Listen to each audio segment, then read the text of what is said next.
Hello friends, welcome to रोशन की class YouTube channel. आप सभी का आज की इस वीडियो में एक बार फिर से बहुत बहुत स्वागत है। दोस्तों, आज की इस वीडियो में हम देखेंगे विज्ञान विषय की सूक्ष्म शिक्षण पाठ्य योजना। और हमारा आज का जो कौशल होगा वो होगा प्रस्तावना कौशल। सबसे ज़्यादा दिक्कत बच्चों को प्रस्तावना कौशल में ही होता है, इसलिए यहाँ पे मैंने आप लोगों के लिए एक अच्छा सा प्रस्तावना कौशल बना के ले आया हूँ विज्ञान विषय का, जिसका उप विषय है जीव विज्ञान। अगर आप लोगों को वैसे तो कक्षा 7 में उप विषय होता नहीं विज्ञान का, विज्ञान विषय ही होता है, लेकिन अगर उप विषय लिखना चाहें तो ये जीव विज्ञान के साइड में जाएगा आपका। तो अगर बस इतना रिक्वेस्ट है कि अगर आप लोग को वीडियो पसंद आती तो वीडियो लाइक कर दीजिएगा। अगर रेगुलर बेसिस पे आपको सूक्ष्म शिक्षण पाठ्य योजना की वीडियो चाहिए या फिर आपको किसी भी विषय का किसी भी क्लास का पाठ्य योजना का वीडियो चाहिए तो रोशन की क्लास यूट्यूब चैनल को सब्सक्राइब कर लीजिए। नीचे लाल कलर का सब्सक्राइब बटन होगा, उस पर क्लिक करके जैसे ही सब्सक्राइब करेंगे एक बेल आइकन आएगा, घंटी का निशान आएगा, उसको दबा के ऑल नोटिफिकेशन ऑन कर लीजिएगा। अब चलते हैं, देखते हैं। यहाँ पे देख लीजिए, सबसे ऊपर लिखा गया सूक्ष्म पाठ्य योजना, या फिर आप इसको लिख सकते हैं सूक्ष्म शिक्षण पाठ्य योजना, जैसा कि आपके विद्यालय में जो भी आपके विद्यालय में कहा जाए लिखने के लिए हेडिंग वो लिख लीजिएगा। इसके बाद आपको विद्यालय का नाम लिखना है। यहाँ पे जिस विद्यालय में आप पढ़ रहे हैं उसका नाम लिखना है, क्योंकि सूक्ष्म शिक्षण पाठ्य योजना आप कहीं पढ़ाने नहीं जाते हैं। आप जहाँ पे बीएड कर रहे हैं, बीटीसी कर रहे हैं, डीएलएड कर रहे हैं, उसी कॉलेज में आपको ट्रेनिंग लेनी होती है एक तरीके से। पाठ्य योजना के पहले सूक्ष्म शिक्षण पाठ्य योजना जो होती है वो सूक्ष्म शिक्षण पाठ्य योजनाएं मिलकर जितने भी कौशल होते हैं वो मिलकर एक पाठ्य योजना का निर्माण करते हैं। तो पाठ्य योजना पढ़ाने से पहले आप लोगों को ट्रेनिंग दी जाती है, आपको कैसे टीचिंग करनी है उसकी सभी चीज़ों की का यहाँ पे प्रशिक्षण दिया जाता है, जिसको कहते हैं सूक्ष्म शिक्षण पाठ्य योजना। तो यहाँ पे आपको अपने विद्यालय का नाम लिखना है। कक्षा है हमारी आज की, क्लास है 7th, वर्ग है विषय विज्ञान का है, उप विषय जीव विज्ञान है। कालांश अगर आप सेकेंड पीरियड में जा रहे हैं इसको पढ़ाने के लिए तो द्वितीय लिख दीजिए। जिस पीरियड में आप जा रहे हैं इसको पढ़ाने के लिए उस पीरियड का यहाँ पे नाम लिख दीजिए। अवधि 5 से 7 मिनट का होता है। जो मानक अवधि होती है वो 5 से 10 मिनट मानी जाती है। आप 10 मिनट तक मैक्सिमम पढ़ा सकते हैं सूक्ष्म शिक्षण पाठ्य योजना में, लेकिन जो मानक अवधि होती है वो 5 से 7 मिनट ही होती है। फिर दिनांक लिखना होता है, जिससे ये पता चलता है एग्जामिनर जो भी होता है आपकी फाइल, अगर सूक्ष्म शिक्षण वाली फाइल चेक करता है तो उसको ये पता चलता है कि आपने किस डेट में कौन सा यहाँ पे सूक्ष्म शिक्षण का कौन सा कौशल पढ़ाया था। इसके बाद आप देख सकते हैं हमारा कौशल है यहाँ पे प्रस्तावना कौशल। देख लीजिए, प्रस्तावना कौशल लिख दीजिए। इसके बाद हमारा जो आज का प्रकरण है वो है प्राणियों में पोषण, यानी कि जीवों में पोषण भी इसको कह सकते हैं, प्राणियों में पोषण कह सकते हैं। जो भी आप इसको प्रकरण लिखना चाहे लिख सकते हैं, लेकिन यहाँ पे प्राणियों में पोषण लिखा गया है तो यही लिखिए एग्जैक्ट ऐसे ही। इसके बाद आप देखिए यहाँ पे आता है सीधे सीधे आपका प्रस्तावना प्रश्न। अगर यहाँ पे आप लिखना चाहें ऊपर तो यहाँ पे प्रस्तावना लिख सकते हैं, प्रस्तावना प्रश्न लिख सकते हैं। यहाँ पे प्रस्तावना इस तरीके से लिख सकते हैं यहाँ पे हेडिंग। लेकिन अगर नहीं लिखना चाहते तो कोई बात नहीं, यहाँ पे प्रस्तावना प्रश्न लिखने की ज़रूरत नहीं है, क्योंकि आपको पता है कि प्रस्तावना कौशल ही है। तो यहाँ पे आपको प्रस्तावना कौशल में कुछ चीज़ों का यहाँ पे ध्यान देना होता है, जिसके बारे में यहाँ पे देखिए मैं बता रहा हूँ आपको।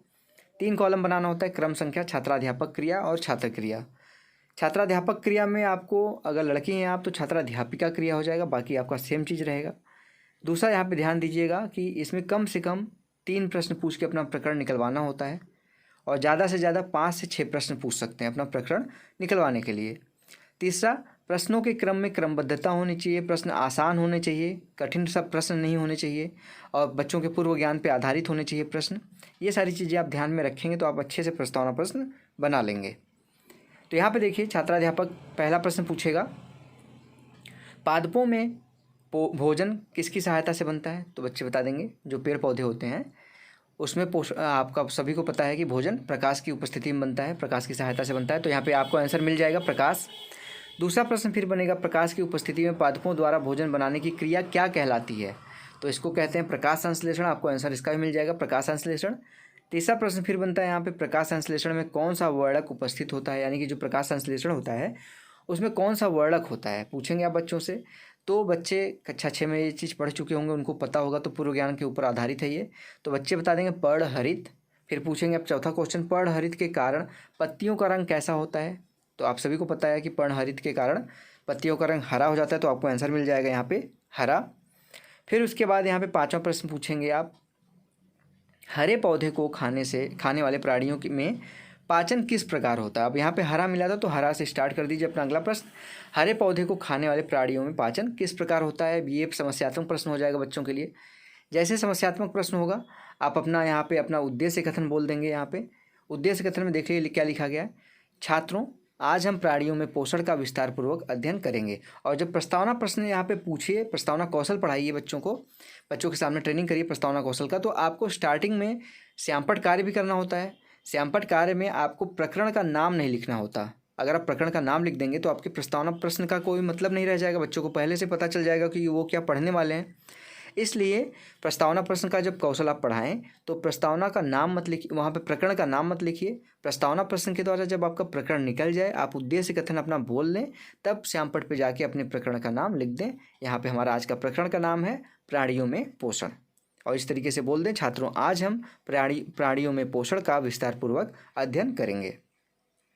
ये हो गया आपका उद्देश्य कथन। उसके बाद आपका अवलोकन सूची यहाँ पे बनानी होती है। अगर आपके कॉलेज में फाइल में ये नहीं बना है तो आप सभी को ये बनाना होता है अवलोकन सूची। अवलोकन सूची में मेन होता है कौशल के घटक। यहाँ पे काफ़ी बच्चों को कौशल के घटक में दिक्कत होती है। तो कौशल के घटक का मतलब ये होता है कि आप किस घटक का उस प्रश्न में यूज कर रहे हैं। आप जैसे प्रस्तावना प्रश्न बना रहे हैं तो आप इसमें जो 5 यहाँ पे कौशल के घटक है, इसमें से किसका किसका यूज किए। जैसे पहला प्रश्न आपने पूछा, जैसे अभी मैं दिखा देता हूँ आप लोगों को। जैसे यहाँ पे आप लोगों ने पहला प्रश्न पूछा था, यहाँ पे पादपों में भोजन किसकी सहायता से बनता है। तो इसका मतलब है कि इसमें से जो घटक है उसमें से किसका यूज किया आपने। पूर्व ज्ञान का बच्चों का उपयोग किए हैं आप, उचित युक्ति व साधन का प्रयोग किए हैं, या फिर प्रस्तावना की अवधि आपकी सही है। ये सारी चीज़ें यहाँ पे ध्यान में रखनी होती हैं आपको। तो कौशल के घटक में देख लीजिए, यहाँ पे 5 कौशल के घटक हैं। पूर्व ज्ञान का उपयोग, दूसरा उचित युक्ति व साधनों का प्रयोग। उचित युक्ति मतलब आप किस तरीके से प्रश्न पूछ रहे हैं बच्चों से, या फिर चार्ट दिखा के, कोई साधन दिखा के पूछ रहे हैं, कोई चार्ट दिखा रहे हैं, या फिर कोई फिगर दिखा रहे हैं उस पर, तो उचित युक्ति या फिर साधन का प्रयोग किया है आपने कि नहीं किया है। उचित श्रृंखलाबद्धता हुई है कि नहीं, यानी कि प्रश्नों में आपको पता है कि श्रृंखलाबद्धता होनी चाहिए प्रस्तावना प्रश्न में। यानी कि पहले प्रश्न का जो उत्तर आएगा उससे दूसरा प्रश्न बनेगा, दूसरे प्रश्न का जो उत्तर आएगा उससे तीसरा प्रश्न बनेगा, और तीसरे प्रश्न का जो उत्तर आएगा उससे चौथा प्रश्न बनेगा। इसको कहते हैं श्रृंखलाबद्धता। तो यहाँ पे आपने श्रृंखलाबद्धता क्वेश्चन बनाया है कि नहीं बनाया, ये भी यहाँ पे ध्यान रखना होता है। प्रस्तावना की अवधि मैंने आपको अभी बताया कि 5 से 7 मिनट होता है, अधिक से अधिक 10 मिनट तक आप जा सकते हैं। लेकिन ऐसा नहीं कि 5 से 7 मिनट कहा जाए और आप लेके चले जाएँ 12 मिनट, 14 मिनट, 15 मिनट। ऐसा होगा तो आपको यहाँ पे प्रस्तावना की अवधि वाला आप सही से नहीं उसको फॉलो करेंगे तो आपको इसमें अच्छे कमेंट्स नहीं मिलेंगे। 5वां है कथनों का विषय वस्तु एवं उद्देश्यों से संबंध, यानी कि जो आपका विषय वस्तु है, आप जो पढ़ाना चाहते हैं उसी से रिलेटेड क्वेश्चन पूछिए। ऐसा ना हो कि अलग से कोई भी क्वेश्चन बना के लाइए बस सिर्फ अपना प्रकरण निकलवाने के लिए। ऐसा होगा तो ये एक अच्छा इफेक्ट नहीं डालेगा आपके प्रस्तावना प्रश्न पे। तो ये सारी चीज़ें हैं कौशल के घटक में, यही चीज़ें होती हैं। यहाँ पे नंबरिंग की गई है 1 2 3 4 5। अच्छा होगा आप यहाँ पे अगर पूर्व ज्ञान का उपयोग करेंगे सही तरीके से तो यहाँ पे अच्छे मार्क्स मिलेंगे इसमें। इसी तरीके से जिस कौशल का घटक का यूज करते हैं आप, अगर उसको सही से यूज करते हैं तो उसमें नंबर अच्छे मिलेंगे आपको। प्रतिक्रिया यहाँ पे जो आपका जो पर्यवेक्षक होगा वो अच्छे यहाँ पे टिप्पणियाँ देगा। नहीं अच्छे से करेंगे तो आपको यहाँ पे टिप्पणी सही नहीं मिलेगी। लास्ट में यहाँ पे आपको पर्यवेक्षक हस्ताक्षर भी यहाँ पे लिखना है जिससे पर्यवेक्षक यहाँ पे साइन कर सके। तो ये था दोस्तों आज का यहाँ पे प्रस्तावना प्रश्न का पूरा यहाँ पे मैंने आप लोगों को दिखा दिया है। अगर आप लोगों को आज की वीडियो पसंद आई हो तो प्लीज़ इस वीडियो को लाइक ज़रूर करिएगा। और अगर रेगुलर बेसिस पे अगर आप लोगों को सूक्ष्म शिक्षण पाठ्य योजना की वीडियो चाहिए, किसी भी विषय का मैं यहाँ पे बोल रहा हूँ, चाहे वो हिंदी हो, विज्ञान हो, सामाजिक विज्ञान हो, गणित हो, इतिहास, भूगोल, संस्कृत, नागरिक शास्त्र, अर्थशास्त्र, किसी भी सब्जेक्ट का हो, कंप्यूटर, इंग्लिश, किसी भी सब्जेक्ट का हो, आपको अगर चाहिए सूक्ष्म शिक्षण पाठ्य योजना की वीडियो किसी भी कौशल के ऊपर तो नीचे कमेंट बॉक्स उसमें कमेंट कर सकते हैं। या फिर आपको पाठ्य योजना की ज़रूरत है तो उसके लिए भी आप कमेंट कर सकते हैं। आपको बस 1 से 2 दिन का वेट करना है, उसके अंदर मैं आप लोगों का रिक्वेस्ट फुलफिल कर देता हूँ। सिर्फ इसके लिए आपको एक काम करना है, रोशन की क्लास यूट्यूब चैनल को सब्सक्राइब करके रखना है, साथ ही साथ बेल आइकन को दबा के रखना है, जिससे मैं आप लोगों की वीडियो अपलोड करता हूँ तो उसकी नोटिफिकेशन आप तक पहुँच जाए और आपको पता चल जाए कि आपकी वीडियो अपलोड हो गई है। तो फ्रेंड्स मिलते हैं नेक्स्ट वीडियो में, तब तक के लिए आप लोगों का बहुत बहुत धन्यवाद। जय हिंद, वंदे मातरम।